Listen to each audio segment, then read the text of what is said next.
Welcome to रे classes. दोस्तों, averages का पार्ट 1 हमने देखा है। उसमें हमने एवरेज की डेफिनेशन देखी है, एवरेज होता क्या है, एवरेज में कैसे क्वेश्चंस आ सकते हैं और क्या फार्मूलाज हैं या क्या ट्रिक्स है, वो कुछ हमने देखा है। अब ये वीडियो जो है ये कंटिन्यूटी में है, उसी की पार्ट 2 है उसका। तो स्टार्ट करते हैं।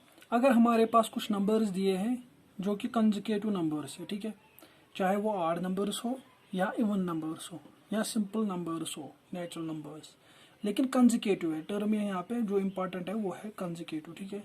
अगर वो कंसेक्यूटिव हो और एक कंडीशन है कि अगर वो ऑड नंबर्स हो, ठीक है, अगर वो ऑड हो और कंसेक्यूटिव हो तो उनकी जो एवरेज है ना वो उनका मिडिल टर्म होगी। जो मिडिल टर्म होगी ना वो उनकी एवरेज होगी। तो दोस्तों स्टार्ट करते हैं। अगर हमारे पास कुछ नंबर्स हो जो कि कंसेक्यूटिव नंबर्स होंगे, ठीक है, 1 2 3 4 5 6 7 8 9 इस तरह, या तो ऑड नंबर्स होंगे 1 3 5 7 9 ऐसे, ठीक है, या तो इवन नंबर्स होंगे, लेकिन कंसेक्यूटिव टर्म यहाँ पे इंपॉर्टेंट है, ठीक है, कंसेक्यूटिव होने चाहिए। इवन नंबर्स 2 4 6 8 10 इस तरह। और अब उनकी एवरेज हम कैसे निकालेंगे, इसमें दो केसेस बनते हैं। एक केस बनता है कि अगर वो जो नंबर्स है टोटल नंबर्स अगर वो ऑड होंगे, ठीक है, मीन्स अगर हमारे पास कंसेक्यूटिव नंबर्स दिए हुए हैं 1 2 3 4 5, ठीक है। अब ये कितने नंबर्स बनते हैं, 1 2 3 4 और 5 नंबर है ना। तो इनकी जो एवरेज होगी वो always is the middle element उनकी एवरेज होती है, ठीक है। ये आपने खुद भी ऑब्जर्व किया होगा कि अगर आपके पास कुछ सीरीज में नंबर दिए हुए हैं और उनकी एवरेज निकालनी होगी आपको, तो अगर वो नंबर जो है ऑड नंबर्स है, मतलब ऑड नंबर ऑफ डिजिट्स है वो, तो आपने ये ऑब्जर्व किया होगा उनकी जो एवरेज होगी वो ऑलवेज मिडिल टर्म होती है, ठीक है। इसी तरह अब दूसरा भी आएगा इसमें, वो इवन नंबर्स है। अब यहाँ पे क्या है, कंसेक्यूटिव नंबर्स मीन्स 1 2 3 4 5 6 7 इस तरह आएंगे कंसेक्यूटिव नंबर्स। अब कंसेक्यूटिव ऑड का मतलब क्या है, यहाँ पे अगर लेटर सपोज 3 से स्टार्ट हो रहा है, 3 5 7 9 11। अब टोटल नंबर्स कितने हैं, 1 2 3 4 5 नंबर्स है ना।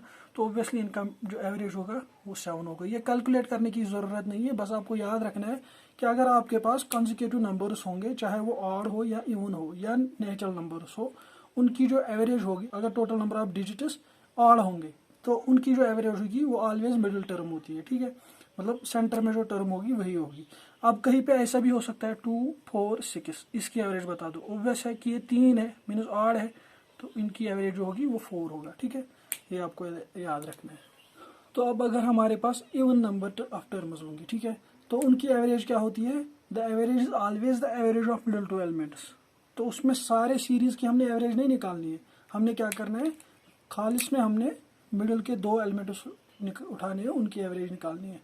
2 + 3 / 2 means 5/2 which is equal to 2.5, ठीक है, ये इसकी एवरेज होगी। मीन्स 2.5 कहाँ लाई करता है, यहाँ पे, तो यहाँ पे इनकी एवरेज होगी 2.5। अब देखो यहाँ भी दो एलिमेंट्स हैं, यहाँ भी दो एलिमेंट्स, हर कोई एलिमेंट जो सीरीज में होगा वो टेंड करता है टुवर्ड्स द सेंटर वैल्यू। अब इसी तरह की और एक यहाँ पे फार्मूला है जो कि आपको याद रखनी है। The average of n consecutive numbers is m। हमारे पास n कंसेक्यूटिव नंबर्स दिए गए हैं और उनकी एवरेज भी दी गई हुई है, ठीक है। अब क्या पूछा गया है हमें, then the difference of smallest and the largest number is, मतलब अगर हमारे पास कोई सीरीज दी हुई है, मतलब इसमें एलिमेंट्स n है और उनकी जो एवरेज है वो दी है m के बराबर, ठीक है। अब बोल रहा है ये इनका डिफरेंस मीन्स ये लास्ट वाला नंबर जो होगा और पहला वाला नंबर, कंसेक्यूटिव सीरीज है तो लास्ट वाला ऑब्वियसली क्या होगा, लार्जर, और ये क्या होगा, स्मॉलेस्ट, ठीक है। अब इनके बीच में जो डिफरेंस दिया है ना, तो वो किस तरह से हम निकाल सकते हैं। अब तो पूरी कैलकुलेशन नहीं करेंगे हम, उसके लिए एक सिंपल फार्मूला हमें फंडा है, वो क्या है, वो है 2 टाइम्स n - m, ठीक है। अब एक एग्जांपल ले लेते हैं। लेट अस सपोज कि हमें जो दिया है, हमें बोला गया है कि कंटिन्यूअस सीरीज है टिल 7 मीन्स ये एक सीरीज हमें कैलकुलेट करनी है, इस सीरीज की एवरेज, और ये एवरेज भी दी हुई है। लेट अस सपोज अब एवरेज अगर भी नहीं भी दी होगी तो हम कैलकुलेट कर सकते हैं, हमने पता ही है कि अगर कंटिन्यूअस सीरीज होगी, ठीक है, कंसेक्यूटिव नंबर्स की, नेचुरल नंबर्स की, तो उसको हम कैसे कैलकुलेट कर सकते हैं, उसकी एवरेज वो होती है n + 1 / 2, ठीक है ना, जो मैंने कल के वीडियो में बताया था आपको।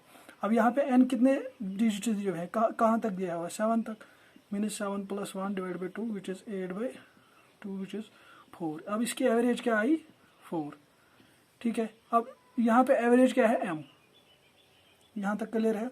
n कितने हैं टोटल नंबर्स कितने हैं इसमें, वो है 7, ठीक है।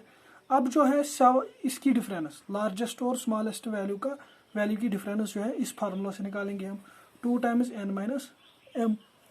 अब ये 2 टाइम्स n के बदले यहाँ पे क्या है 7 डिजिट्स है ना टोटल, माइनस m क्या है 4, which is equal to 7 minus 4 हो गया 3, 2 into 3 which is equal to 6। ये अब क्रॉस चेक भी कर सकते हैं हम, ठीक है। इसका आंसर हमारे पास भी 6 आया। अब क्रॉस चेक कैसे कर सकते हैं, हमारे पास जो सीरीज दी गई थी 1 से लेके 7 तक थी। अब difference between largest and smallest क्या है, 7 माइनस 1 6 है, तो यहाँ पे भी 6 आया हमारे पास, ठीक है। ये हमने क्रॉस चेक भी कर लिया। अब हम और एक फार्मूला देखने वाले हैं। मान लो ये एक रास्ता है, एक रोड है, लेट अस सपोज कि ये श्रीनगर से पहलगाम का रोड ट्रिप है, ठीक है। लेट अस सपोज, अभी हम जा नहीं रहे हैं लेकिन हम इमेजिन तो कर ही सकते हैं लॉकडाउन की सिचुएशन में। तो ये सेंटर पॉइंट मान लो, इसका सेंटर पॉइंट आता है इसका संगम, मान लो, या बिजबराड़ा मान लो संगम पॉइंट है इसका, ठीक है। अब ये सेंटर पॉइंट हम क्यों बोलेंगे, क्योंकि यहाँ से जो यहाँ तक डिस्टेंस होगी वो सेम होगी यहाँ से यहाँ तक, मीन्स श्रीनगर से बिजबराड़ा डिस्टेंस सेम होगी बिजबराड़ा से पहलगाम तक। हम इमेजिन कर रहे हैं, एग्जैक्ट हमें पता नहीं है कि। अब हम ड्राइव कर रहे हैं श्रीनगर से लेके पहलगाम तक। जब हमने ड्राइव करना स्टार्ट किया श्रीनगर से बिजबराड़ा तक, लेट अस सपोज हमारी स्पीड थी x किलोमीटर्स पर आवर, ठीक है। अब बिजबराड़ा से मान लो रोड वाइडन है थोड़ा और अच्छा भी है, हमारी स्पीड थोड़ी सी इंक्रीज हो गई, ठीक है, y kilometres per hour. In fact ये उल्टा ही बोल रहा हूँ मैं, क्योंकि अगर रोड की हालत देखे तो वो श्रीनगर से बिजबराड़ा तक ही अच्छा है, बिजबराड़ा से पहलगाम तो उतना अच्छा है नहीं, ठीक है। लेकिन हम इमेजिनरी सिचुएशन चल रहे हैं तो कोई बात नहीं है, इमेजिन कर सकते हैं। अब हमें क्या निकालना है, हमें बोला गया है कि टोटल आप एवरेज स्पीड निकालो ये जर्नी की श्रीनगर से पहलगाम तक। आप सिंपल याद रखना है 2 times XY divided by x plus y, clear है। ये आपको याद रखना है, ये उसकी एवरेज स्पीड होगी, प्रोवाइडेड कि ये डिस्टेंसेस सेम होंगी, ठीक है, ये और ये डिस्टेंस सेम होगी, तब ये फार्मूला अप्लाई होगी, ठीक है। तो इसी तरह की और एक फार्मूला भी है। मान लो यही जर्नी है, अब हमने 3 स्पॉट के बनाए, एक तो हम संगम में रुक रहे हैं और दूसरा फिर अनंतनाग में, फिर पहलगाम में। तो ये श्रीनगर, फिर संगम, फिर अनंतनाग और फिर पहलगाम, ठीक है, ये स्पॉट से, लेकिन ये डिस्टेंसेस सेम है। अब ये वाले जो हिस्सा था यहाँ पे, इतनी जो डिस्टेंस थी, इसमें हमारी स्पीड थी x किलोमीटर्स पर आवर, इसमें थी y किलोमीटर्स पर आवर और इसमें थी z किलोमीटर्स पर आवर, ठीक है। अब 3 स्पीड्स है ना, एक हिस्से की ये स्पीड थी, दूसरे हिस्से की ये थी और तीसरे हिस्से की ये थी। अब इसमें अगर एवरेज स्पीड निकालनी होगी हमें, तो क्या करना है, बस ये फार्मूला याद रखनी है। सिंपल है, वही है जैसे 2 डिस्टेंसेस अगर इक्वल होंगी तो उस टाइम जैसे फार्मूला थी वैसे ही यहाँ पे। अब 3 है तो इसलिए 3x y और z, 3 डिस्टेंस है divided by XY plus YZ plus ZX kilometres per hour, clear है। तो दोस्तों अब एक क्वेश्चन है यहाँ पे जो कि एक कॉम्पिटिटिव एग्जाम में आया हुआ है, मैंने सोचा आपके साथ शेयर करूंगा with the options. Let us see कि आप में से कौन कौन इसका अच्छे से आंसर देता है। आप ट्राई करो अपनी जगह imagine. The average age of the boys in A class is 16 years, ठीक है, मीन्स एवरेज एज दी हुई है एक ग्रुप की, ये बॉयज है और ये गर्ल्स है, ठीक है, और ये एक क्लास है, इसमें क्या है, इसमें बॉयज प्लस गर्ल्स दोनों है, ठीक है। अब एवरेज एज बॉयज की दी हुई है, कितनी है वो 16 ईयर्स, ठीक है, एवरेज दिया है 16 years, and that of the girls is 15 years, girls की एवरेज एज कितनी दी हुई है 15 ईयर्स, ठीक है। The average age of the whole class, अब ये सारा क्लास जो है इसकी एवरेज एज निकालनी है हमने, ठीक है। और यहाँ पे ऑप्शन कुछ दिए हुए हैं, ए में 15 ईयर्स 15.5, बी में 16 ईयर्स, सी में, और डी एक ऑप्शन ऐसा है जो कि हमें लग रहा है कि यार इसके साथ कैसे रिलेट हो रहा होगा, can not be computed with given data. अगर आपको याद होगा कि एवरेजेस पार्ट 1 वीडियो में जो पहली फार्मूला मैंने आपको दिखाई थी वो थी कि अगर हमारे पास 2 ग्रुप्स की एवरेज दी हुई है, 2 ग्रुप्स की एवरेज दी हुई है और हमें बोला गया है कि अगर ये दो ग्रुप्स मर्ज करेंगे हम, उसकी एवरेज निकालो। तो हमारे पास कुछ चीज़ें ज़रूरी है वो कंप्यूट करने के लिए, एवरेज कंप्यूट करने के लिए। तो वो चीज़ें क्या थी, इस ग्रुप की एवरेज और इस ग्रुप की एवरेज, ये तो कंपल्सरी था ही था। और दूसरी भी कोई चीज़ रिक्वायर थी हमारे पास, क्या थे वो, इसकी क्वांटिटी, इस ग्रुप की क्वांटिटी क्या थी और इस ग्रुप की क्वांटिटी क्या थी। ठीक है, अब हमारे पास यहाँ पे क्या दिया हुआ है, यहाँ तो एवरेज दिया हुआ है, ठीक है, यहाँ भी एवरेज दिया हुआ है। क्या क्वांटिटी यहाँ पे दी हुई है जो हमें दूसरी रिक्वायरमेंट है ये ग्रुप बनाने के लिए, यहाँ पे क्वांटिटी दी हुई है, नहीं दी हुई है, यहाँ पे भी नहीं दी हुई है। तो ये क्या कह सकते हैं हम लोग, can not be computed with the given data, क्योंकि ये डेटा इनसफिशिएंट है इसमें। ठीक है, okay. The average score of a cricketer for 10 matches is 38.9। ठीक है, एक क्रिकेटर है जिसकी एवरेज 10 मैचेस में है 38.9। If the average of the first 6 matches, पहले जो उसने 6 खेले थे उनकी एवरेज जो थी 42 थी। Then find the average of the last 4 matches. अब ये कौन सी फार्मूला इसमें होगी, देखो जो मैंने आपको एक सर्कल दिखाया था कि ये बड़ा वाला सर्कल है, इसने 10 मैचेस खेले हैं, ठीक है, तो n इज इक्वल टू 10, और इन 10 मैचेस में इसकी एवरेज जो है वो क्या है 38.9।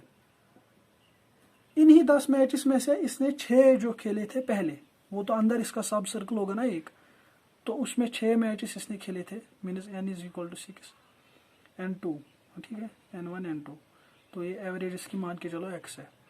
और उन 6 मैचेस की उसकी एवरेज क्या थी, लेट सपोज कि उसकी एवरेज y थी उनमें, और उन 6 मैचेस की एवरेज थी 42।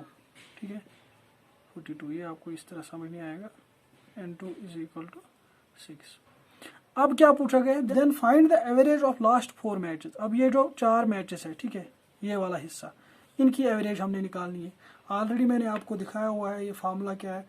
तो एवरेज उसकी क्या फार्मूला है वो, अगर आपको याद होगा, n1x ये क्वांटिटी और मल्टीप्लाइड बाय इनकी एवरेज, माइनस करना है ये वाला हिस्सा, ठीक है, n2y डिवाइडेड बाय कितनी क्वांटिटी इसमें माइनस होगी, n1 से n2 माइनस होगा, ठीक है, n1 माइनस n2, सिंपल है। अब ये वैल्यूज इसमें पुट करो, आपका आंसर आ जाएगा। ठीक, बेसिक कंसेप्ट जो है एवरेजेस का, बेसिक से एडवांस लेवल तक मैंने आपको कंसेप्ट दिया हुआ है, बस आपको अब क्वेश्चंस करने हैं, प्रैक्टिस करनी है। और आपको पता ही है कि जो इसका मटेरियल होता है वो PDF की फॉर्म में मैंने अपलोड कर दिया हुआ होता है टेलीग्राम चैनल पे। ठीक, आई होप कि इस वीडियो से आपको कुछ नया सीखने को मिला होगा जो कि आप कंटेम्परेरी वीडियोज से नहीं सीख पाते हो। Thank you guys for watching this video.